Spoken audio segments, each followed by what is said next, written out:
गणानां त्वा गणपतिगुं हवामहे कविं कवीनामुपमश्रवस्तमम् ज्येष्ठराजं ब्रह्मणां ब्रह्मणस्पत आन शृण्वन्नोतिभिः सीदसादनम्। ॐ महागणपतये नमः।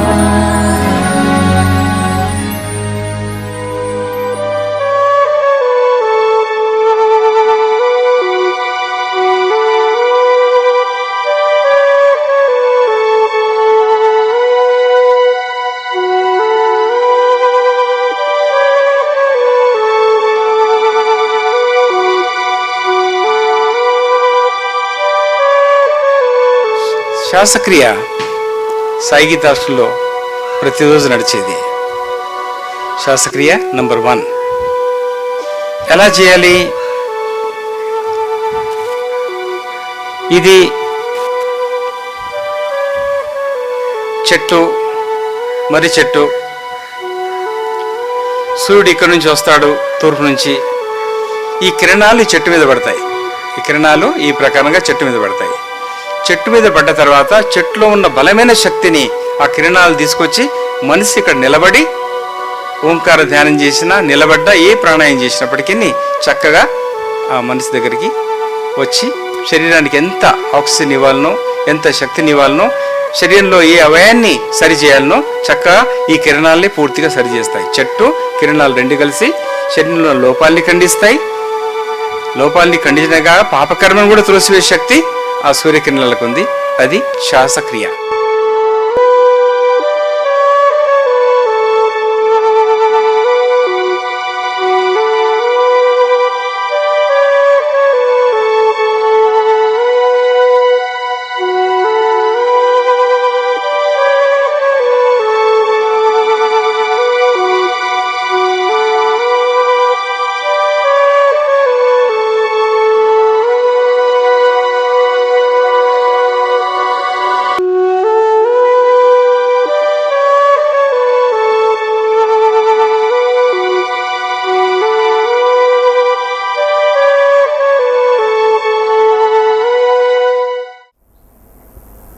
దివ్యాత్మ స్వరూపులారా, మానవుని చేతిలో 190% ఆరోగ్యాన్ని కాపాడుకునే శక్తి ఉంది. కానీ మానవుడు ఆ శక్తిని ఉపయోగించుకోడు. మొదటి ఔషధము సూర్యకిరణాలు, చంద్రకిరణాలు. సూర్యకిరణాల్లో, చంద్రకిరణాల్లో ఆరోగ్యానికి చాలా మంచి ఔషధం ఉంది. దాంట్లో దొరికే ఔషధం ఇంకెక్కడ దొరకదు. మనిషి ఏదైనా తినాలనుకుంటే, నిండా నూరేళ్ళు బ్రతకాలంటే ఇంట్లో ఒక టేబుల్పై పండ్లు, ఆకులు, కాయగూరలు ఉండాలి. కళ్ళతో చూడగానే ఆజ్ఞాచక్రంలో విచిత్రమైన శక్తి ఒకటి ఉంది. కళ్ళతో చూడగానే నీ లోపల ఏ విటమిన్ తక్కువ ఉందో ఆ విటమిన్ని చక్కగా చూపిస్తుంది. ఆ విటమిన్ తక్కువ ఉందంటే అదే కూరగాయలు తినాలనిపిస్తుంది. విటమిన్ ఏ తక్కువ ఉందనుకోండి, గాజర్ తీసుకుంటారు. కాల్షియం తక్కువ ఉంది, పాలకూర తినాలనిపిస్తుంది. మరి ఐరన్ తక్కువ ఉంది, పుంటికూర తినాలనిపిస్తుంది, ఎర్ర పుంటికూర. మరి ఇలాగా మానవుల్లో అతి బలమైన శక్తులు ఉన్నాయి. ఇంటి పనివారి మీద వదిలేస్తే వాళ్ళకి ఏ విటమిన్ లోపం ఉంటుందో అది మాత్రమే ఇష్టప్రకారంగా వాళ్ళు వండుతారు, మనకు పెడతారు. దానివల్ల మన నష్టాలు ఉంటాయి. మరి సోమవారం కనీసం మానవుడు సోమవారం విటమిన్ ఏ తినాలంటే మునిగాకు లేక పెద్ద అవశాకు. ఒక్క పిడికడ అవశాకులో ఎంతో విటమిన్ ఏ ఉంది. 100 గ్రాముల అవశాకు తింటే చాలు, ఒక వారం దాకా పనిచేస్తుంది. పెద్ద అవశాకు లేక మునిగాకు సామాన్యంగా దొరుకుతుంది మీకు. మరి మంగళవారం నాడు విటమిన్ సి కావాలి. మోసంబి రసం లేక నిమ్మకాయ రసం నీకు వీలైనంత తాగండి. రోజు తాగితే పర్వాలేదు, వీలు కాకపోతే వారానికి ఒకసారి తాగినా సరిపోతుంది. బుధవారం నాడు ఐరన్ నింపాలి శరీరంలో. ఐరన్ నింపాలి, బాగా ఐరన్ని సరి చేసుకోవాలంటే ఏం తినాలి? పాలకూరలో ఐరన్ ఉంది, గాజర్లో ఐరన్ ఉంది, రాగుల్లో మంచి ఐరన్ ఉంది, రాగుల్లో దాంతోపాటు జింక్ కూడా ఉంది. జింక్ అనేది బలమైన పదార్థం శరీరానికి, అది కూడా చక్కని జింక్ మీకు దొరుకుతుంది. మరి గురువారం నాడు థర్స్డే అయోడిన్ తక్కువవుతుంది బాడీలో. అయోడిన్ తక్కువైనప్పుడు మళ్ళీ నానా రోగాలు వస్తాయి. థైరాయిడ్ గ్లాండ్ సరిగ్గా పనిచేయదు, విశుద్ధ చక్రం కూడా సరిగ్గా పనిచేయదు. అప్పుడు ముళ్ళు వంకాయ లేక వాకుడు కాయలు అవి దొరికినప్పుడు చిన్న వంకాయలు ఉంటాయి ముళ్ళుతో, మామూలు వంకాయలు పనిచేయవు. ముళ్ళు వంకాయ చక్కగా పనిచేస్తుంది, దాంట్లో పుష్కలంగా ఐరన్ మీకు లభిస్తుంది, దాన్ని తినవచ్చు. దాంతోపాటు బ్రోకోలీ రోమన్ క్యాబేజ్ 100 గ్రాములు మీరు తినగలిగితే ఒక వారం వరకు క్యాన్సర్ వ్యాధి వచ్చినా పారిపోతుంది, ఆ క్రిమి లోపలికి వచ్చినా చనిపోతుంది, యాంటీ క్యాన్సర్గా ఒక వారం అంతా మీకు పనిచేస్తుంది. మరి శుక్రవారం రోజు B2 B6 తగ్గిపోయింది అనుకోండి, ఆ రోజు నింపవలసిందే B2 B6. హార్ట్ వ్యాధులు, పక్షవాతాలు, నరాల వ్యాధి, B2 B6 అది లోపించడం వల్ల మానవుడికి పతనం తప్పదు. హార్ట్ అటాక్ సులభంగా వస్తుంది, అది ఎప్పుడు లోపించకూడదు. సులభమైన దీంట్లో ఉంటుంది అది. మీరు తినే వడ్లల్లో మంచి తౌడు, ఆ తౌడు తీసుకువచ్చి 20 గ్రాములు తౌడు, 40 గ్రాములు తైదల పౌడరు కలిపి దాన్ని అంబల్లాగా కాసి కీర్లాగా కాసి తాగితే ఒక గ్లాసా మీకు B6 B2 పుష్కలంగా దొరుకుతుంది. మరి శనివారం నాడు మీకు బాగా కాల్షియం D కావాలి. మీకు సూర్యకిరణాల్లో చెక్క దొరుకుతుంది, చంద్రకిరణాల్లో కూడా కాల్షియం చెక్క దొరుకుతుంది. సాటర్డే నాడు పాలలో కాల్షియం ఉంది, కరివేపాకులో కాల్షియం ఉంది. మరి పాలకూరలో సరైన కాల్షియంతో పాటు ఐరన్ ఉంది, అమినో యాసిడ్స్ ఉన్నాయి, దాంట్లో చక్కని పదార్థాలు ఉన్నాయి. లేక ఉసిరికాయలో ఉన్నాయి.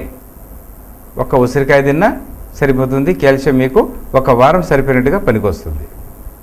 శనివారం ఏం చేయాలి? మామూలుగా పాలు తాగడం, కరివేపాకు రసం తాగడం. కరివేపాకు రసం ఎంత తాగాలి? 1 స్పూన్ చాలు. పాలకూర 100 గ్రాములు చాలు. ఉసిరికాయ 1 చాలు. మరి ఆదివారం రాగానే తోటకూర, పనగంటి కూర చాలా బలమైంది. తోటకూరలో వెండి ఖనిజాలు ఉన్నాయి, పనగంటి కూరలో బంగారు ఖనిజాలు ఉన్నాయి. రాజులు మహారాజులు కూడా తోటకూర లేని భోజనం చేసేవాళ్ళు కాదు పురాతన కాలంలో. మన పెద్దవారు 100 సంవత్సరాల పైగా బ్రతికేవాళ్ళు తోటకూర ప్రతిరోజు భోజించేవాళ్ళు. వాళ్ళు తోటకూర, పనగంటి కూర. ఇప్పుడు తోటకూర, పనగంటి కూర కొంచెం డూప్లికేట్ అయింది, తోటకూర యథావిధిగా నడుస్తుంది. మరి దీంట్లో జింక్ కూడా పుష్కలంగా దొరుకుతుంది.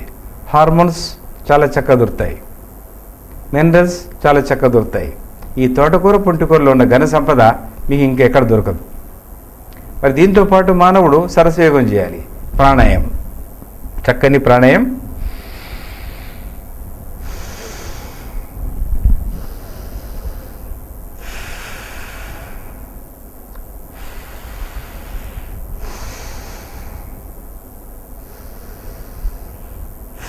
పదిహేను నిమిషాలు చాలు. మండూక యోగం, కడుపుని కదిలియడం.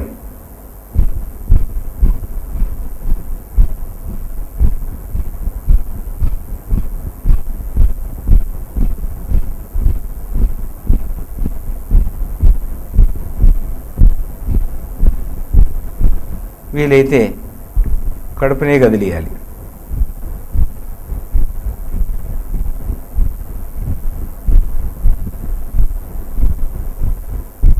పదిహేను నిమిషాలు మండుకి యోగం. కడుపులో మీద వ్యాధులన్నీ కొట్టుకుపోతాయి. ఇలా అలా వీలు కాకపోతే ఇలా చేయొచ్చు.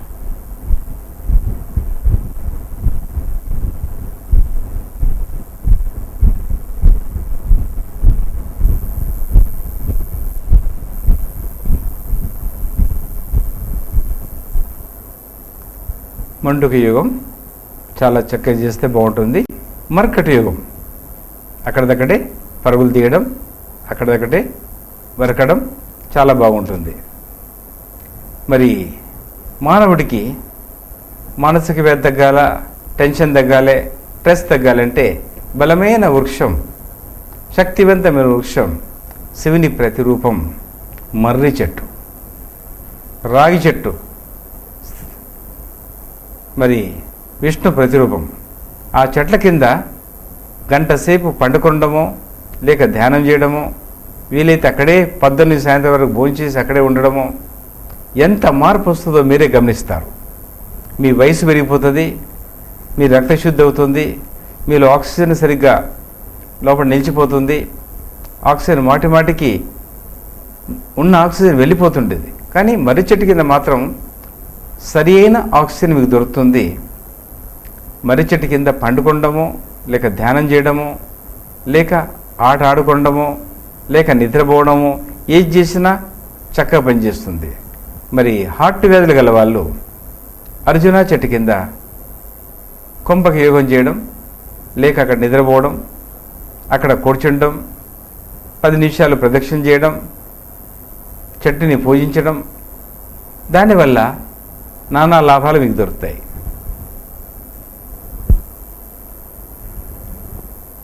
వీటితో పాటు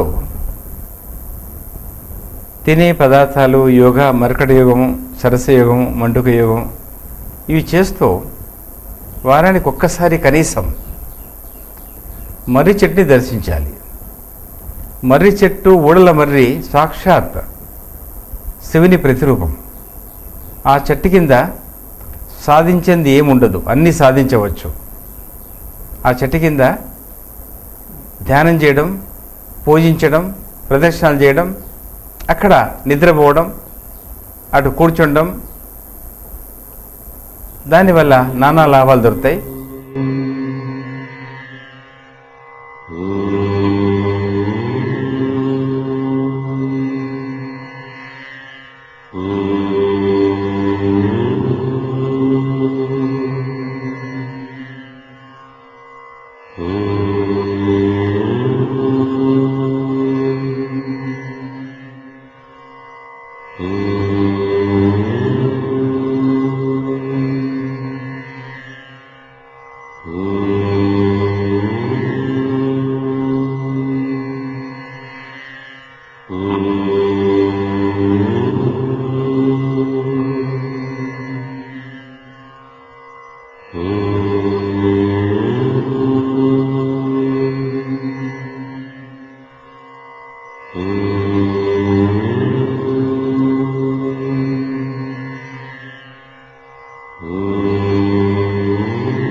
మర్రి చెట్లు దొరికినంత ఆక్సిజన్ నీకు ఇంకే చెట్లు దొరకదు. ఏ చెట్టు దగ్గర ఆక్సిజన్ దొరికినా 20, 30, 40, 70, కానీ ఈ చెట్టు కింద 90% ఆక్సిజన్ దొరుకుతుంది. 90% ఆక్సిజన్ దొరికిన తర్వాత మానవుడు శక్తివంతుడైపోతాడు. ఊపిరితిత్తుల్లో పూర్తిగా ఆక్సిజన్ నింపుకొని రావచ్చు. ఆక్సిజన్ ఛాంబర్స్ కనీసం 60 లక్షలు లోపల యాక్టివ్ అవుతాయి. ఆక్సిజన్ ఛాంబర్స్ బాగా నింపుకు రావాలంటే మంచి ధ్యానం చేయాలి, మంచి యోగ చేయాలి, వీలైతే సరస యోగం.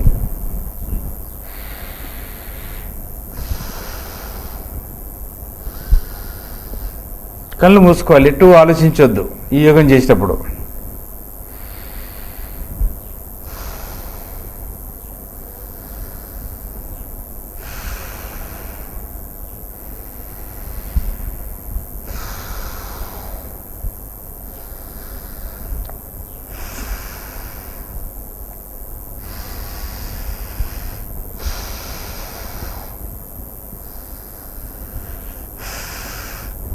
ఈ చెట్టు కింద కూర్చుండడం, పూజించడం సాక్షాత్ శివపరమేశ్వరునికి ప్రార్థించినట్టు, నమస్కరించినట్టు, ఆయన సేవ చేసినట్టు, అభిషేకం చేసినట్టు కూడా ఉంటుంది. వీలైతే శివ వృక్షానికి అభిషేకం కూడా మనం చేయవచ్చు, నీళ్ళు అర్పించవచ్చు, ప్రసాదాన్ని అర్పించవచ్చు. అన్ని రకాలుగా పూజలు ఒకే చెట్టు కింద చక్కగా చేసుకోవచ్చు. మరి దివ్యాత స్వరూపులారా, మరి మేడి చెట్టు కూడా బలమైంది. మేడి చెట్టు దొరికితే వదలొద్దు. మేడి చెట్టు కూడా బలమైంది. అది సద్గురు దేవుని వృక్షం, సద్గురుని ప్రతిరూపం, దత్తాత్రేయుని ప్రతిరూపం, సాయి ప్రతిరూపమే ఔదుంబర మేడి చెట్టు.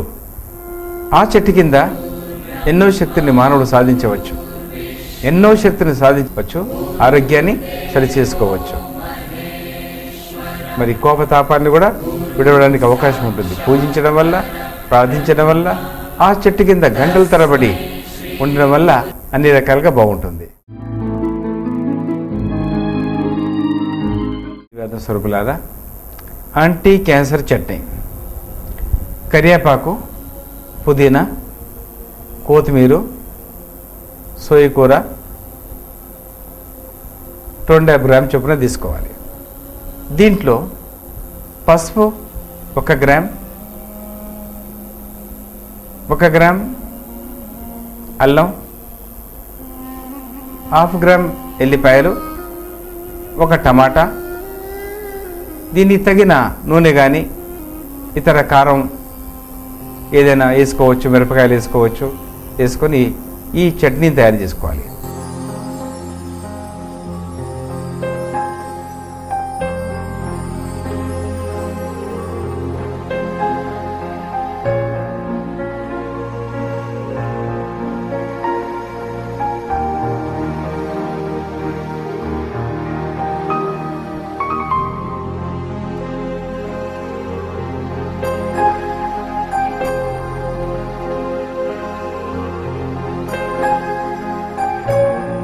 యాంటీ క్యాన్సర్ డ్రగ్ చట్నీ అంటున్నా కానీ ఇది డ్రగ్. ఇది రోజు ఒకపారి బ్రేక్ఫాస్ట్ తినగలిగితే మీకు 1 వారం వరకు, రోజు తింటే మంచిది, వీలు కాని వాళ్ళు వారానికి ఒకసారి తిన్నా క్యాన్సర్ దరిచేరదు, దాన్ని తనివేస్తుంది. మన శరీరంలో అమినో యాసిడ్స్ ఉండాలి సరిగ్గా, విటమిన్ ఏ ఉండాలి, ఐరన్ ఉండాలి, ఫోలిక్ యాసిడ్ ఉండాలి, కాల్షియం పుష్కలంగా ఉండాలంటే 6 ముక్కలు దోసకాయ ముక్కలు, 6 ముక్కలు ఉల్లిపాయ ముక్కలు, 6 ముక్కలు పాలకూర ఆకులు, దాన్ని ముక్కలు చేయవచ్చు. ఇవన్నీ ముక్కలు చేసి 2-3 నిమిషాల లోపలేనే నిమ్మకాయ రసం పిండి కలపాలి. కలపగానే ఇక్కడ విటమిన్ సి సిద్ధమవుతుంది, విటమిన్ ఏ సిద్ధమవుతుంది, కాల్షియం సరిగా దొరుకుతుంది. మీకు అన్ని పదార్థాలు మీకు ఈ ఒకే బ్రేక్ఫాస్ట్ ఎంబడి, అది చట్నీ, ఇది మామూలుగా కలుపుకొని తినవచ్చు. దీంట్లో ఏదైనా వేసుకొని మీరు కలుపుకొని తినవచ్చు. పప్పు కానీ వేరే పచ్చళ్ళు కానీ వేసి చక్కగా తినవచ్చు.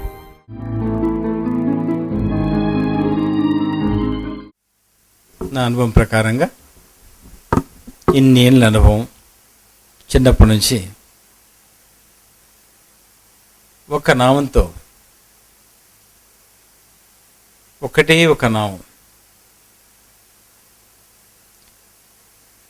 పొద్దున 6 గంటలకు లేవగానే కాలు భూమి మీద మోపగానే దైవమా బ్రతికాను, రాత్రి మృత్యు కళ, దైవమా నేను బ్రతికాను, నాడి చూసుకొని కాలు మోపగానే హరే కృష్ణ హరే కృష్ణ కృష్ణ కృష్ణ హరి హరే, హరే రామ హరే రామ రామ రామ హరే హరే అనే మహామంత్రాన్ని ఉచ్చరించండి. యావత్ ప్రపంచంలో ఉచ్చరించండి, అందరికీ చెప్పండి, మీరందరూ కలిసిపోండి, పంచభూతాల్ని శాంతిపరచండి. మరి సాయంకాలం ఒక్కసారి సరిగ్గా 8 గంటలకు మీరు ఏ స్థితిలో ఉన్నప్పటికీ, సీసా పట్టినప్పటికీ, బొక్క నోట్లో ఉన్నప్పటికీ, పానుబిడ నమిలినప్పటికీ, ఒకరిని తిట్టినప్పటికీ కొంచెం ఆగండి, యుద్ధం చేసినప్పటికీ కొంచెం ఆగండి. సాయి శివ హరి ఓం, సాయి శివ హరి ఓం, సాయి శివ హరి ఓం, సాయి శివ హరి ఓం, సాయి శివ హరి ఓం. ఈ చిన్న 3 అక్షరాలు ఉచ్చరిస్తే నీ తాగుడు బంద్ అయిపోతుంది, నీలో ఉన్న దుష్టశక్తులు నాశనం అయిపోతాయి, నువ్వు భక్తికి మెట్టుకట్టగలవు, దైవాన్ని చక్కగా చేరుకోగలవు.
नः सर्वे सन्तु निरामयाः सर्वे भद्राणि पश्यन्तु मा कश्चित् दुःखभाग् भवेत्।